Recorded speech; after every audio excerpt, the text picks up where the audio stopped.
We are here today speaking with Sara Ingle, the president of the board of directors for Stone Soup in Corvallis, Oregon.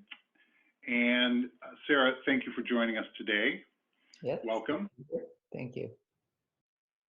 Can you tell people a little bit about the Stone Soup program, what you do, and how COVID-19 has affected things for you right now? Sure. So Stone Soup is an old organization in Corvallis. We've been around since 1982, and we have been always an all-volunteer organization. And in recent years, we have prepared a meal every day of the year, 365 days a year for anybody who is hungry, no questions asked. We work out of two donated sites, one at St. Mary's and one at First Christian Church. But we are totally non-denominational, non-religious, and just a no questions asked organization. And we work with Lynn Benton Food Share, which provides much of our food we get through Lynn Benton Food Share, and we buy some other food. And we have different crews that work different days of the week in the kitchens.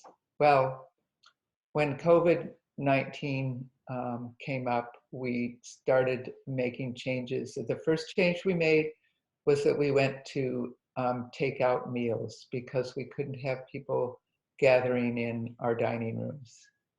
And the second change we made was getting hand washing stations installed at both of our meal sites so that our diners could wash their hands before they eat or after they eat. And actually, we leave those hand washing stations out so anybody walking down the street can stop and wash their hands. And that's not common in Corvallis, so it's great. But then we realized that most of our volunteers are older, many in their 60s, 70s, 80s, and they're not the demographic that is supposed to be out and about. To keep us all safe, older people like me need to be at home, as I am. So we painfully ask our volunteers not to work anymore. And that was just a major adjustment for them because they love what they did and their lives were built around, once a week going to the kitchen and cooking their meals and their groups. But they did that, and we worked with Valley Catering and Mary Bentley of Valley Catering for them to prepare our meals at their kitchen. And they prepare the meals using our food and other food our food from Lynn Benton Food Share, other food that we purchase.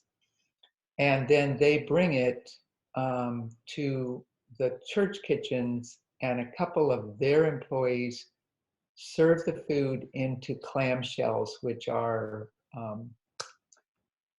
mostly recyclable clamshells that they can fit a whole meal into. And we serve, often a main dish, a vegetable, a dessert, bread, we serve milk, we serve coffee. So they put the food in the clamshells, and then we have a couple volunteers in the dining room who take it from the kitchen counter and transfer it to a table at the door where it is given to a person who wants to eat.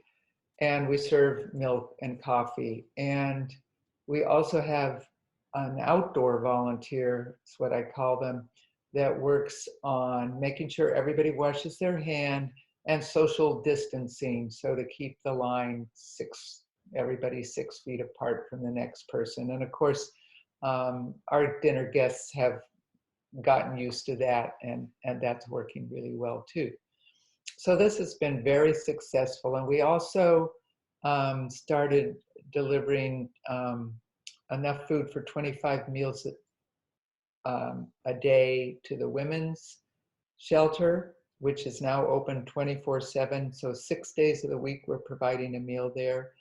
And we're planning to expand to the men's shelter, which is now closed, but still services people in South Corvallis. So we've made a lot of changes. We're really different. I guess we can't say we're all volunteer anymore, but we are definitely totally community supported. What are you seeing on the front lines in terms of people needing food, or what are you projecting the needs might be?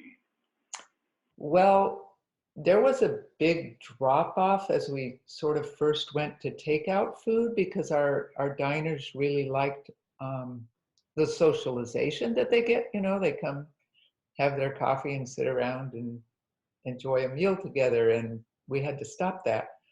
But now what we see is the numbers beginning to build back up, and we're expecting to see a lot of hunger in this community, not just in homeless people, but in people whose income has dried up, that we're just barely getting by in the community, or maybe, you know, in danger of eviction and not paying their rent and so forth and so on. So I don't know how big it'll get, but we are hoping to be able to expand to another site to fulfill some of that need in the community for people. They do get food from the food pantries, which is great, but you know, getting served a hot meal is also nice. Well, you talked about some changes for your program and some changes for the people who you serve. And what are the gaps, and how can people help right now? You know, everyone's at home wondering what they can do to make a difference. And so with your organization, what can people do right now to help? Well, we have had quite a few people volunteer, and we are using less volunteers than we were, and we're only using younger volunteers. Um, but if people want to volunteer, they can email stonesouphelp@gmail.com. That's how we keep track of our volunteers. We're not accepting food donations right now because they're just too hard to process. And when you're making a big meal, it's harder to put together small bits of food. If we have those, they usually go to a pantry at this point. But what we really need is donations of money, because all of these things I'm talking about are expensive. I mean, we are paying a local business to prepare our food, which is wonderful because that money is going back into our community to people who were unemployed until we called. And it costs money to rent hand washing stations. It costs money to buy to-go boxes. And so cash is what we're really looking for. And we do have a website, which is stonesoupcorvallis.org. So you can go to www.stonesoupcorvallis.org and find out how to donate. And we would really appreciate it. We plan to do fundraising, but I haven't had time yet. So this is great that you're asking what we need. Thank you. Absolutely. Well, thank you for taking time to speak with us, and also for all the great work you're doing in the community. I know it's really appreciated. We're trying to do what we can to make it a little more visible and give people a chance to help if they can.